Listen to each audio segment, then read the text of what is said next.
तो हेलो दोस्तों, कैसे हो आप सब। उम्मीद करता हूँ आप सभी लोग ठीक होंगे।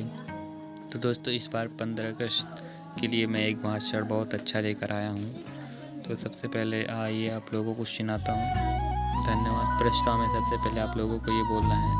आदरणीय प्रधानाचार्य सेवी शिक्षकगण, सहपाठी एवं सभी अभिभावकों को मेरा नमस्कार।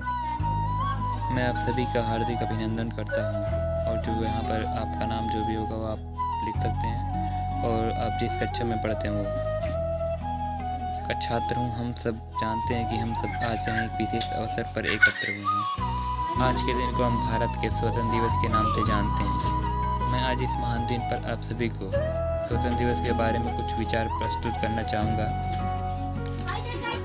सबसे पहले आप सभी लोगों को धन्यवाद देता हूँ कि आप सभी लोगों ने आपके सामने खड़े होकर बोलने का अवसर दिया। तीन रंग का नहीं वस्त्रीय ध्वज देश की शान है।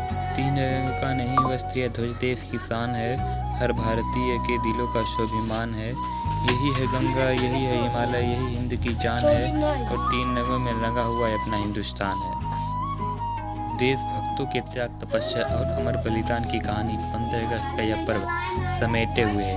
उत्सर्ग और शौर्य का इतिहास भारत की भूमि पर पग पग में अंकित है। सच ही कहा गया है, लहू वतन के शहीदों का रंग लाया है। लहू वतन के शहीदों का रंग लाया है। उछल रहा है जमाने में नाम है आज़ादी। 15 अगस्त हमारे देश के लिए बहुत खास दिन है। 15 अगस्त 1947 को हमारा देश आज़ाद हुआ था। 15 अगस्त 1947 को हमारा देश एक स्वतंत्र देश बन गया था। इस दिन की सबसे अच्छी बात यह है कि सभी जाति एवं वर्ग के लोग इसे एक साथ मिलकर मनाते हैं। आप सभी को पता होगा कि भारत के महान स्वतंत्रता सेनानी नेताओं ने कड़ी मेहनत और संघर्ष को करके ही भारत को पूर्ण स्वराज दिलाया है। उन्होंने ही हमारे लिए बहुत कुछ किया है। उसका ही नतीजा है आज हम अपने देश में आज़ादी से सांस ले रहे हैं। भारत के देश के कुछ महान स्वतंत्रता सेनानी नेताओं में इन महान नेताओं का नाम आता है, जैसे महात्मा गांधी, भगत सिंह, चंद्रशेखर आज़ाद, अशफाकुल्ला खां, लाला लाजपत राय, सरदार वल्लभ भाई पटेल, लाल बहादुर शास्त्री। इन स्वतंत्रता सेनानी नेताओं ने हमारे देश को आज़ाद कराने के लिए अपनी जान भी न्यौछावर कर दी थी। और इनके इन महान कार्य के लिए आज भी उनका नाम भारत के इतिहास में दर्ज है। न सिर्फ लिखा बल्कि आज भी उनको बच्चा बच्चा याद करता है और उन्हीं की तरह बनना चाहता है।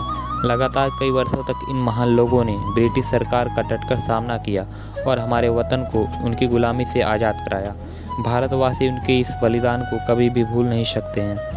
उन्हीं के कारण आज हम अपने देश में आज़ादी से सांस ले रहे हैं। हमारे प्रथम राष्ट्रपति डॉक्टर राजेंद्र प्रसाद ने कहा था कि हमारे एक संविधान और संघ में हमारे पूर्ण महान और विशाल देश के अधिकार को पाया है, जो देश में रह रहे सभी पुरुषों और महिलाओं के कल्याण की जिम्मेदारी लेता है। ये बहुत ही शर्म की बात है कि आज़ादी के इतने वर्षों बाद भी हम अपराध, भ्रष्टाचार और हिंसा जैसी समस्याओं से लड़ रहे हैं। अब समय आ गया है कि हम दोबारा एक साथ मिलकर अपने देश से बुराइयों को बाहर निकाल फेंकना है। जैसे कि स्वतंत्रता सेनानी नेताओं ने अंग्रेज़ों को हमारे देश से निकाल दिया था, हमें अपने देश को एक सफल, विकसित और स्वच्छ देश बनाना होगा। हमें अपने देश की बेरोजगारी, अशिक्षा, ग्लोबल वार्मिंग, असमानता आदि जैसी चीज़ों को अच्छी तरह समझना होगा और उनका हल निकालना होगा।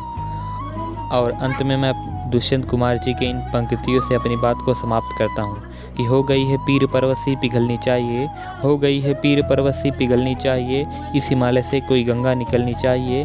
सिर्फ हंगामा खड़ा करना मेरा मकसद नहीं, सिर्फ हंगामा खड़ा करना मेरा मकसद नहीं। सारी कोशिश है कि ये सूरत बदलनी चाहिए, सारी कोशिश है कि ये सूरत बदलनी चाहिए। तो गाइस, कैसा लगा आप सभी लोगों को 15 अगस्त का ये प्यारा बात? अच्छा लगा तो प्लीज़ लाइक और सब्सक्राइब जरूर कीजिएगा। मिलते हैं अपने नेक्स्ट वीडियो में, तब तक के लिए जय हिंद।